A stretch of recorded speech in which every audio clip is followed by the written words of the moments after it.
अब सद्गुरु नानक प्रकट हो गए हैं राय तलवंडी गांव में।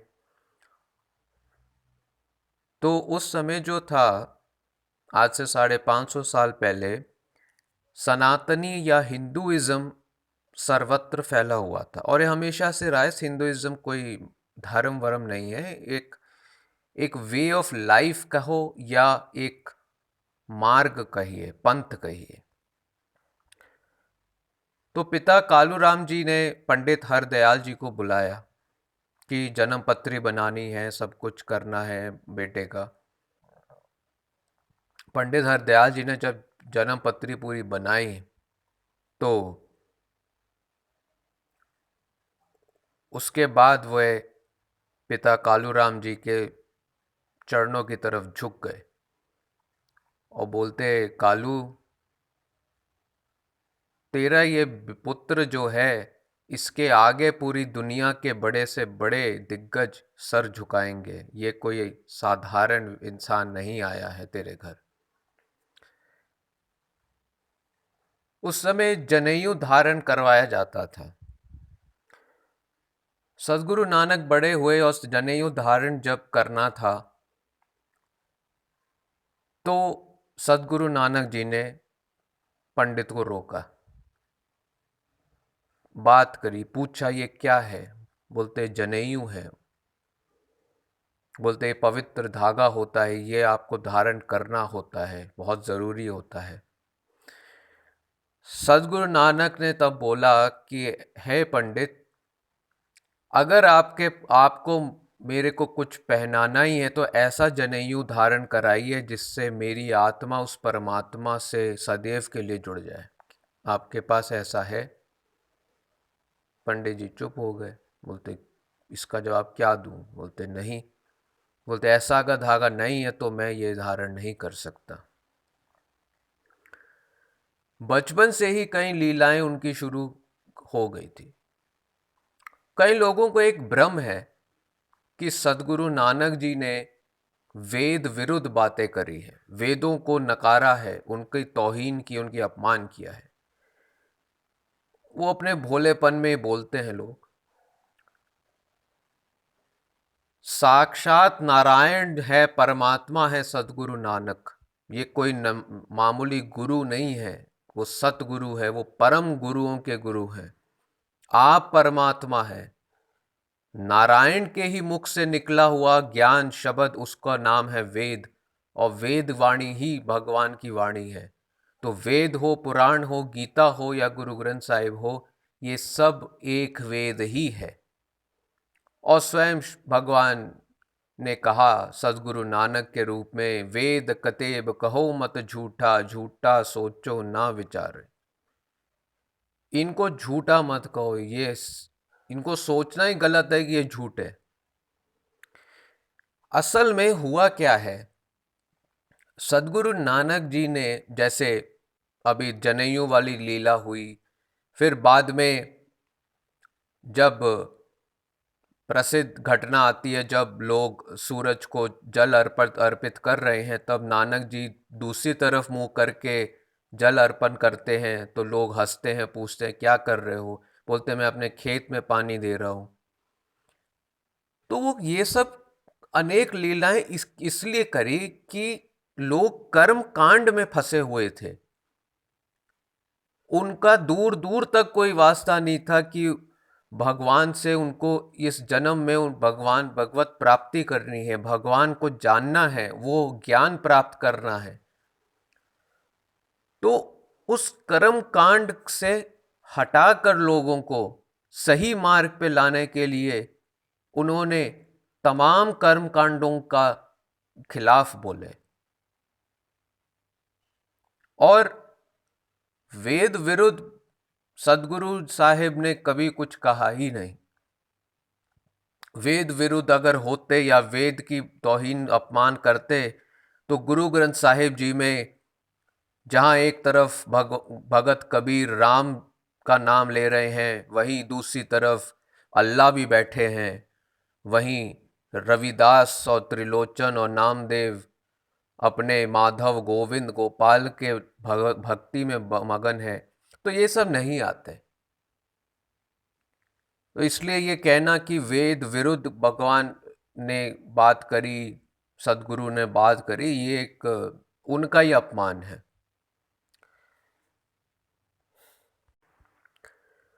अब समय आया उनका दाखिला कराने का, शिक्षा ग्रहण कराने का। तो उनके अध्यापक हुए गोपाल जी। तो गोपाल जी ने पहला अक्षर पढ़ाया नानक जी को। तो नानक जी ने बोला इसका मतलब क्या है, जैसे अल्फ़ाबेट ए होता है, तो उन्हें बोला इसका मतलब क्या है। तो अध्यापक ने बोला इसका कोई मतलब नहीं होता। तो नानक जी कहते इसका अगर कोई अर्थ ही नहीं होता तो मैं बेअर्थ वाले शब्द नहीं पढ़ता। तो अध्यापक ने कहा कि भाई तुम्हारे पिता कालूराम जी ने मेरे पास तुमको पढ़ाने के लिए भेजा है, तुम मेरे को क्यों पढ़ा रहे हो।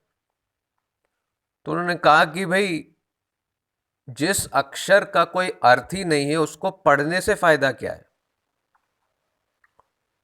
तो काफी बातचीत हुई दोनों के बीच। फिर अंत में गोपाल जी ने कहा नानक साहब से कि भाई अच्छा इसका अर्थ होता है। बोलते हाँ। बोलते क्या अर्थ होता है। तो एक पाठ है गुरु ग्रंथ साहिब में 52 अक्षरी। ये गुरु नानक जी का, सदगुरु अर्जन देव जी का, कबीर जी के का बड़े प्रसिद्ध पाठ है।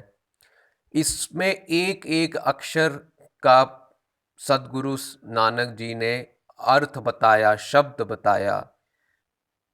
जैसे हम पढ़ाते हैं ना ए फॉर एप्पल, ऐसे एक एक अक्षर का एक एक शब्द बताया।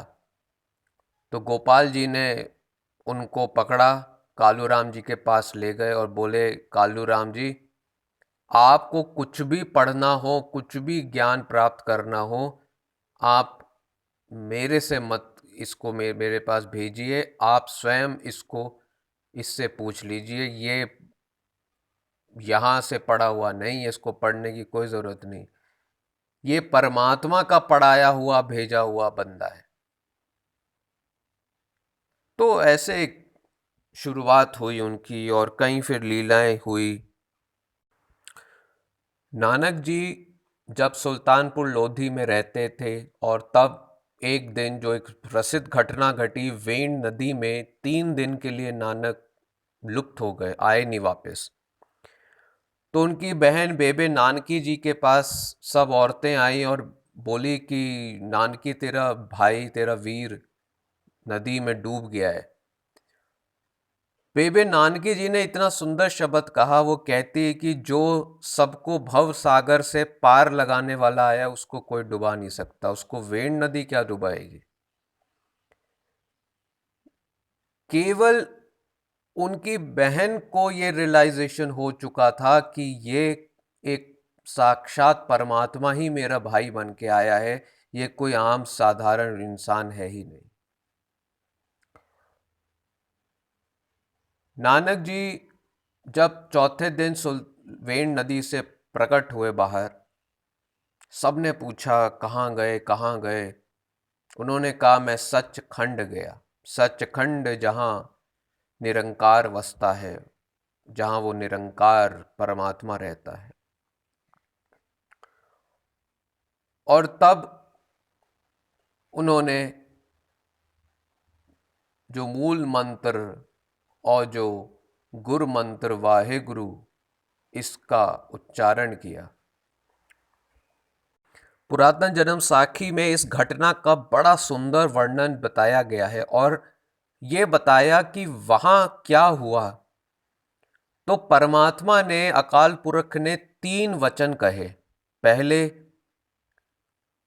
जिसके ऊपर तेरी नदर उसके ऊपर मेरी नदर, जिसके ऊपर तेरा करम या तेरी बख्शीश उसके ऊपर मेरा करम, और मेरा नाम पार ब्रह्म परमेश्वर, तेरा नाम गुर परमेश्वर। तो ये नानक जी हैं, गुर परमेश्वर। सबसे पहली जो बाणी सदगुरु साहिब ने उच्चारण करी उसका नाम है जपजी साहिब। आप सबने देखा भी होगा, सुना भी होगा। जब मूल मंत्र हम बोलते हैं तो उसके आगे लिखा होता है जप। एक ओंकार सतनाम करता पुरख निर्भव निर्वैर अकाल मूरत अजूनी सैभं गुर प्रसाद जप। ये जपजी साहिब बाणी, ये पाठ का नाम है। बाणी का प्रथम बाणी जो सदगुरु के मुख से उतरी। और इसके आगे जो पहली पंक्ति आती है, आद सच जुगाद सच है भी सच नानक होसी भी सच, ये उस जपजी साहिब की पहली बाणी है। सब विद्वान, ये सब ज्ञानी सब एक मत होके ये बताते हैं, मूल मंत्र का जो विस्तार है उसका नाम है जपजी साहिब, और जपजी साहिब जी बाणी का जो विस्तार है उसका नाम है श्री गुरु ग्रंथ साहिब। जपजी साहिब में पौड़ियां हैं मतलब पढ़ाव है, मतलब सीढ़ियां हैं कहीं जाने को। कहाँ पे? तो उसमें सदगुरु साहिब बताते हैं 5 खंड या 5 लेवल, धर्म खंड, सर्म खंड, कर्म खंड, ज्ञान खंड, और 5वां जो अल्टीमेट डेस्टिनेशन है वो है सच खंड या परमात्मा, उस परम पुरख अकाल पुरख की प्राप्ति। नेक्स्ट पार्ट में हम और जानेंगे सदगुरु की कृपा से सतगुरु नानक जी के सिक्खी और उनके बारे में।